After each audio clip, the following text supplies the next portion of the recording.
आज के इस सवेरे हमारे ध्यान और मनन के लिए अ, दाऊद का एक भजन को हम पढ़ेंगे जिसमें से दाऊद के द्वारा कुछ बातें हमें सीखने मिलता है।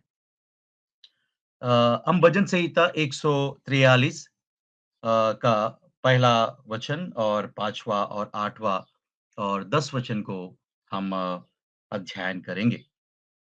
143 भजन संहिता में अ, दाऊद की प्रार्थना को जो है हम यहाँ पे देखते हैं। बाइबल में हम सभी को ये पता है और जानकारी भी है कि सबसे ज़्यादा प्रार्थना करने वाला और परमेश्वर की स्तुति और महिमा करने वाला एक ही व्यक्ति है, वो है दाऊद।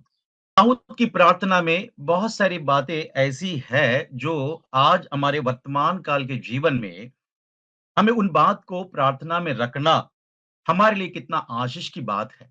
जैसे कि पहले वचन में हम देखते हैं वो यूं अपनी प्रार्थना का शुरुआत करता है। हे यहोवा, मेरी प्रार्थना सुन, मेरे गिड़गिड़ाने के ओर कान लगा। तू जो सच्चा और धर्मी है, इसलिए मेरी सुन ले। दाऊद जो है यहाँ पे प्रार्थना का शुरुआत शब्दों को जो है किस तरह इस्तेमाल कर रहा है, वो हमारे लिए कहीं न कहीं एक सीख और प्रार्थना में उच्चारण करने वाली ये बात है। प्रार्थना सुन करके दाऊद कह रहा है, उसे ये विश्वास है कि परमेश्वर मेरी प्रार्थना को सुनने वाला है और वो ये कहता है कि मेरी गिड़गिड़ाने की ओर अपनी कान लगा। गिड़गिड़ाहट, इस तरह अपने कठिन परिस्थिति में वह परमेश्वर के पास आते हुए छुटकारे के लिए, अपने जीवन के अगुवाई के लिए, ठीक तरह का मार्गदर्शन और दिशा के लिए दाऊद परमेश्वर के पास आते हुए वो गिड़गिड़ाता हुआ हम देखते हैं। वो कहता है, तू सच्चा परमेश्वर ही नहीं, तू धर्मी भी है। दाऊद इस विषय को लेकर वो प्रार्थना करता है, पहली अपनी परमेश्वर वो कैसा है, उसका स्वभाव कैसा है। वो जानता है कि मेरा परमेश्वर जो मेरी प्रार्थना को सुनता है, मेरा परमेश्वर जो मेरी गिड़गिड़ाहट की ओर अपनी कान लगाता है, वो परमेश्वर सच्चा है, वो झूठा नहीं है।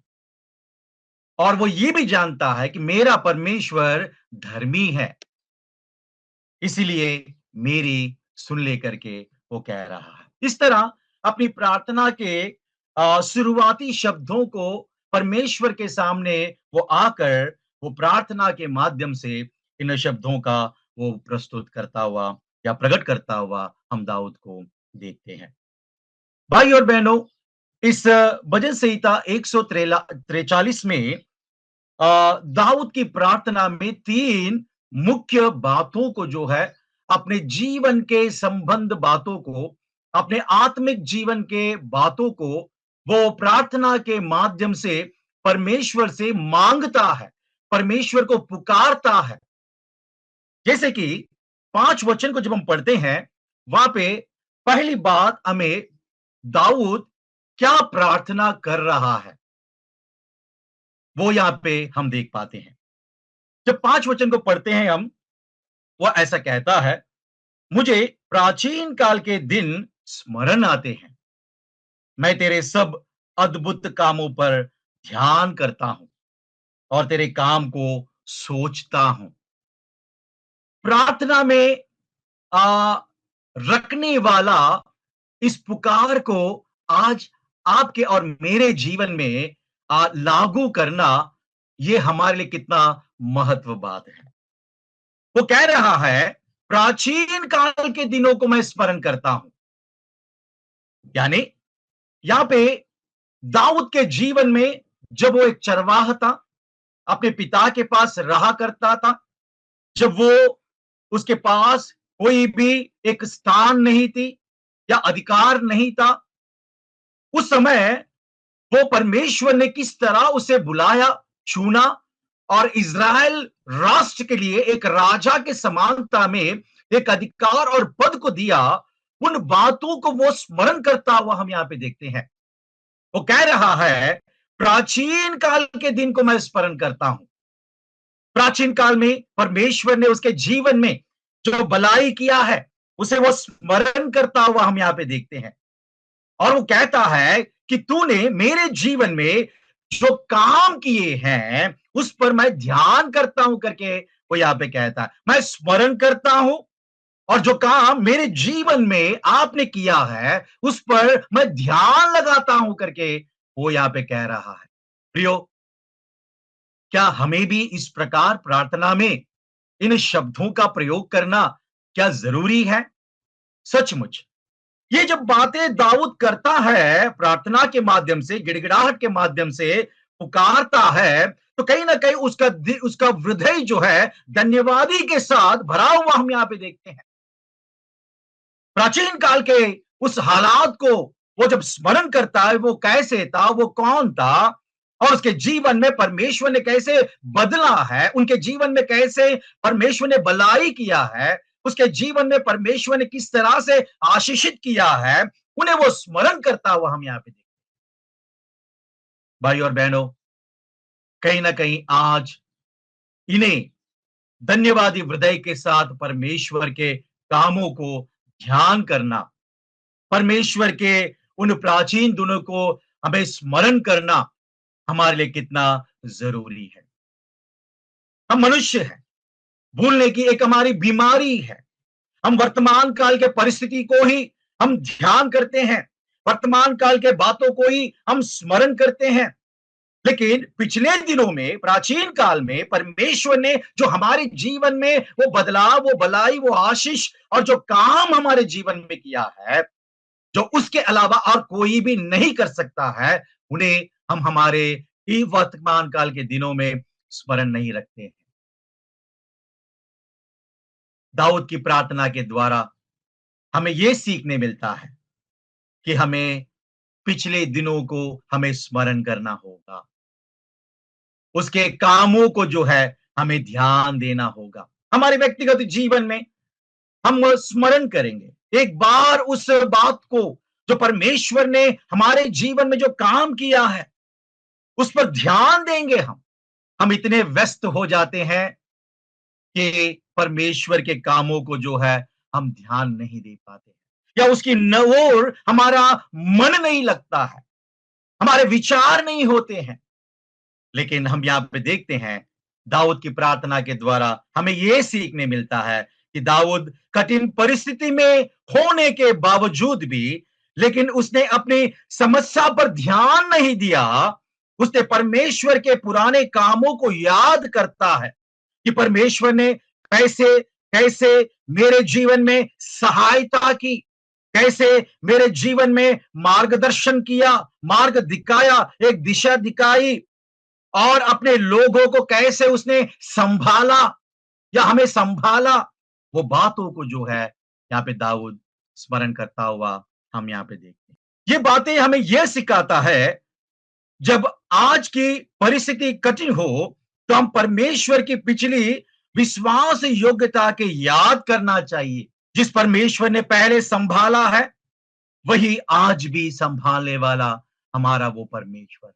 भजन संहिता 77 उसका 11 और 12 को जब हम पढ़ते हैं, इन्हीं शब्दों का वो प्रयोग करता हुआ हम यहाँ पे देखते हैं। मैं यहाँ के कामों को स्मरण करूंगा करके कहता है। वो केवल स्मरण करूंगा ही नहीं, मैं प्रचार करूंगा करके कहता है। मैं लोगों को ये बताऊंगा उसके काम कितने अद्भुत और चमत्कार हैं, कितने अनोखे हैं, कितने अवर्णनीय हैं, कितने बहुत हैं, कितने अचंभित हैं।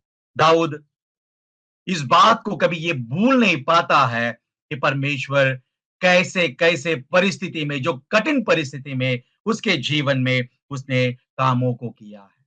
व्यवस्था विवरण उसका 7 का 18 को जब हम पढ़ते हैं, जो कुछ तेरे परमेश्वर यहोवा ने किया है उसे स्मरण करना करके परमेश्वर इज़राइल लोगों को जब कनान देश में जब पहुंचाने का वो कगार में था, उस समय में ये बात मूसा के द्वारा इज़राइल लोगों को ये बातें वो बताता है।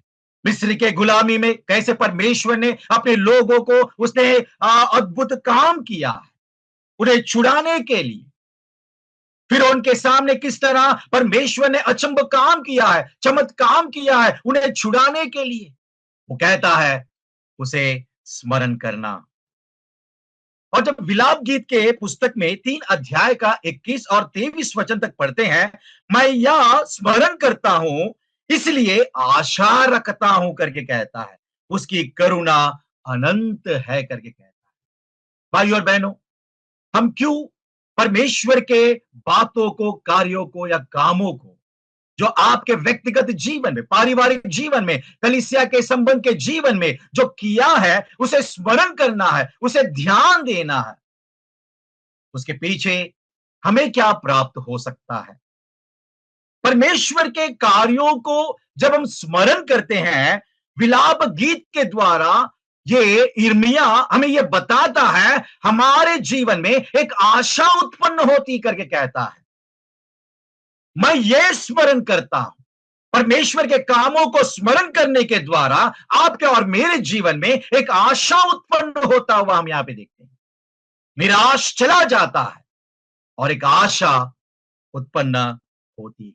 ये 5 वचन से जो है दाऊद अपनी प्रार्थना में परमेश्वर के कामों को वो स्मरण करता है, वो ध्यान देता हुआ हम यहां पे देखते हैं। और जब 14 अध्याय के 143 के 8 वचन को जब हम पढ़ते हैं, वहां पे ऐसा कहा गया है, भोर को मुझे अपनी करुणा की बात सुना, क्योंकि मेरा भरोसा तुझ ही पर है। जिस मार्ग में मुझे चलना चाहिए वह मुझे बता दे, क्योंकि मैं अपना मन तेरी ओर लगाता हूं। ये पद में दाऊद 3 महत्वपूर्ण बातें परमेश्वर से वो मांगता है। एक, अपनी करुणा की बात सुना करके कहता है। भाई और बहनों, जब हम सवेरे उठते हैं हमारी प्रार्थना में यही एक शब्द होना चाहिए, यही एक पुकार होना चाहिए, हे पिता परमेश्वर, हे करुणामय परमेश्वर, हे दयालु परमेश्वर, हे कृपालु परमेश्वर, अपनी करुणा की बात मुझे सुना। दाऊद चाहता है कि हर सुबह उसे परमेश्वर के प्रेम और दया का नया अनुभव मिले। वह अपनी परिस्थिति से नहीं बल्कि परमेश्वर की करुणा से वो आशा रखता हुआ हम यहां पे देखते हैं। दूसरी बात, क्योंकि मेरा भरोसा तुझ ही पर है करके कहता है। आपका और मेरा भरोसा किस पर है? दाऊद एक राजा है। राजा का भरोसा किस पे होता है? अपने सैन्य पर होता है, अपने मंत्रियों पर होता है, अपने पास जो कुछ भी संपत्ति है उस पर होता है, अपने बल और बुद्धि पर होता है। लेकिन दाऊद इस प्रकार का अनुभव उसके जीवन के माध्यम से हमें प्रकट करता है। वो कहता है, कहीं और भी भजन में ये कहता है, मेरा भरोसा तुझ ही पर है करके कहता है। भाई और बहनों, आपका और मेरा भरोसा किस पर है? दाऊद के माध्यम से हमें ये सीखने मिलता है, हमें अपना भरोसा केवल परमेश्वर पर ही रखना होगा। दाऊद अपनी बुद्धि, शक्तियां, लोगों पर निर्भर नहीं करता है, उसका भरोसा केवल परमेश्वर पर है, जो सारी बातें संभव है उसके द्वारा, जो ईश्वरों का ईश्वर है, जो महान सामर्थ्य परमेश्वर है, जो सम्राट है, सभी कामों को करने वाला वो परमेश्वर है। उसके सामने कोई टिक नहीं सकता। जो वो सृजनहार और सृष्टिकर्ता परमेश्वर है, उस पर उसका भरोसा है। जिसने उसे राजा बनाया उसके ऊपर उसका भरोसा है। और जब हम नीति वचन के 3 और 5, 6 वचन को जब हम पढ़ते हैं, अपने संपूर्ण मन से यहोवा पर भरोसा रखना, वो तेरे मार्गों को सीधा करेगा। हमारा जब भरोसा परमेश्वर पर होता है तो भाइयों और बहनों, हम उस पर जब निर्भर होते हैं और जब उस पर हम भरोसा करते हैं तो वो परमेश्वर हमारे लिए एक सीधा मार्ग खोलता है। दाऊद अपने जीवन में बहुत सारे विपत्ति संकट से गुजरते वक्त जो है, उसने केवल परमेश्वर पर भरोसा रखा और ये मांग रखता है अपने जीवन में वो एक दिशा की ओर जाना चाहता है। परमेश्वर जिस तरह उसे उसकी इच्छा के अनुसार चलाना चाहता है, वो मांग यहां पे रखता हुआ हम यहां पे देखते हैं। इसलिए ये बात का वो जिक्र करता है, मेरा भरोसा केवल तुझ पर है। तीसरी बात, जिस मार्ग में मुझे चलना चाहिए वो मुझे बता दे करके कहता है। क्या हर दिन की प्रार्थना में क्या हम इस बात का प्रयोग करते हैं? क्या ये मांग हम रखते हैं परमेश्वर के सामने, प्रभु आज जो आपने ये दिन दिया है मुझे, जिस मार्ग में मुझे चलना है वो मुझे बता। दाऊद जो है परमेश्वर की मार्गदर्शन पाना चाहता, वो चलाने वाला है, वो दिशा को देने वाला है, वो मार्गदर्शन करने वाला है। दाऊद केवल सहायता ही नहीं मांग रहा है, यहां पे वह सही दिशा मांग रहा है। परमेश्वर जो है, तीसरी बात यहाँ पे दाऊद के द्वारा हमें सीखने मिलता है कि दाऊद केवल सहायता ही नहीं मांग रहा है, वह परमेश्वर के द्वारा मार्गदर्शन पाना चाहता है। तो जब हम आगे का रास्ता दिखाई नहीं देता, तब हमें रास्ता दिखाने वाला हमारा परमेश्वर है, उस पर हमें भरोसा करना चाहिए। सुबह की शुरुआत चिंता से नहीं, परमेश्वर की करुणा, भरोसा और मार्गदर्शन की प्रार्थना से हमें शुरुआत करना चाहिए, भाई और बहनों। और जब हम उसके 143 के 10 वचन को तो पढ़ते हैं, तो वहां पे वो कहता है, मुझे अपनी इच्छा पूरी करना सीखा, मुझे अपनी इच्छा पूरी करना सीखा। परमेश्वर की हमारे प्रति क्या इच्छा है, हमें हर दिन की प्रार्थना में हमें यह स्मरण करना जरूरी है, प्रार्थना में मांगना जरूरी है। हर दिन के जीवन में परमेश्वर की इच्छा हमारे जीवन के माध्यम से पूरी होनी चाहिए। परमेश्वर ने इसीलिए आपको और मुझे चुना, ताकि उसकी इच्छा वो हमारे द्वारा पूरी हो पाए। क्योंकि दाऊद कहता है, तू मेरा परमेश्वर है और तेरी इच्छा पूरी करना मेरे लिए एक मकसद है। हम जब प्रार्थना करते हैं, तो इस बात को लेकर प्रार्थना करना हमारे लिए कितना जरूरी है, कितना इच्छाएं हमारे जीवन के माध्यम से हम पूरी कर पाते हैं। भाइयों और बहनों, दाऊद की प्रार्थना से ये तीन बातें जो है हम आज सीख पाते हैं। दाऊद जो है वो परमेश्वर की इच्छा के अनुसार चलने का वो प्रार्थना करता है। और दाऊद जो है परमेश्वर की बातों को सुनने के लिए वो वो प्रार्थना करता है। और हम देखते हैं प्राचीन काल को या उसके कामों को स्मरण करते हुए, उस पर भरोसा रखते हुए, वो परमेश्वर को धन्यवाद के साथ अपने जीवन को व्यतीत करना चाहते हैं। परमेश्वर हमें आशीषित करे, ताकि दाऊद की प्रार्थना के द्वारा हमें जो सीखने मिला है, हम हमारे जीवन में भी कहीं ना कहीं इस बात को मद्देनजर रखते हुए प्रार्थना करते रहे। दाऊद जैसा अपने जीवन को व्यतीत किया परमेश्वर के सामने, वैसे ही आप और मैं भी परमेश्वर के सामने नम्र और दीन होकर परमेश्वर की इच्छा को प्रार्थना के माध्यम से पूरी करने वाले हो जाए। परमेश्वर के नाम की महिमा हो। आप सभी को मेरा प्यार भरा नमस्कार।